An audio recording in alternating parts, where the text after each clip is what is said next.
When it comes to eating healthy, oftentimes we start in the produce section. And while that's not a bad idea, there are definitely other options. So today I am joined by registered dietitian Paula Gallagher with Giant Eagle Market District, as well as Chef Tom Stevenson with the Cancer Support Community of Central Ohio. So I want to thank you guys for letting me be here. Thank you so much for having us. We are talking about some of the things that can really help people's kind of meals be more flexible, give them some options. And the first thing we're going to start with is canned produce. Yes. Because we always think here. Exactly. There are a lot of options for produce, and we are in the middle of winter right now. So although we have lots of produce at our stores, there's also options in our center aisles that people forget about. So canned vegetables are an excellent option. They keep in the cupboard, so at the end of the week when you start to run out of those fresh vegetables, you can still get produce on your plate. And is it still as nutritious? So you need to make sure a few things. You want to make sure that you're choosing the no salt added variety. So when you go back here to the ingredient list, the ingredients here are just peas and water. So they actually are the same as what you find on the shelf. And a lot of times these are picked at the peak of ripeness and put in the can and preserved that way. Okay, that sounds perfect. All right, Chef Tom, the other thing we're going to talk about is canned or packets of meat, which can also be really good to cook with. Absolutely. They have great portability. They don't require refrigeration. All you have to do is mix in your vegetables and you're good to go. Okay, so what is the recipe that you made for us today? So this is our maple walnut pecan chicken.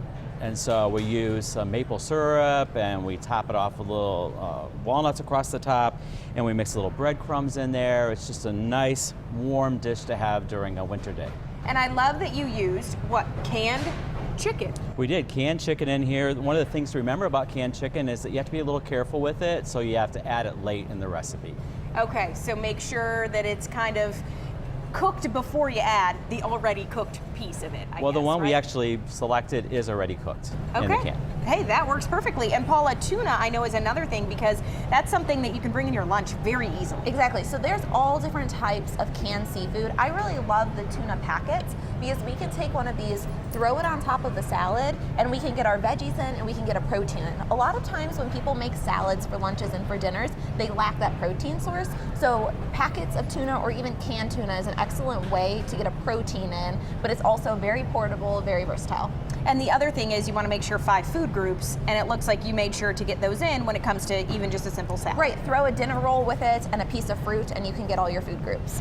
Now, it's good to mention too that if you don't eat meat, there are also other options that you can go with, right? Yes, absolutely. So back to those canned vegetables, we have canned beans too. And there's a lot of varieties nowadays that have no salt added beans. They come in all different types. If you have the ones in your cabinet that have salt added, that's perfectly fine. Make sure you rinse them really well and it'll help decrease the sodium by about 40%. Which I just learned, Chef Tom, that's apparently the good trick, right? You're supposed to rinse all the beans before you eat them. Absolutely, you should rinse them before because they've been settling in the can. You want to get all the other things off of it and take the sodium away, like Paula says. Okay, and then lastly, we're over here because all of these things, you want to add kind of a little flavor, a little spice, right? Canned food doesn't always have what you need in it. So what is the, I guess, the lowdown with spices? What do we want to use? So spices are really high in antioxidants, especially the fresh ones. Chef Tom, what about keeping them in your house? Well, I mean, we all have those little containers that kind of sit around forever, right? Well, the general rule of thumb is about 2 to 3 years for spices, and it's about 1 to 2 years for herbs. So just every year, take a look at the date.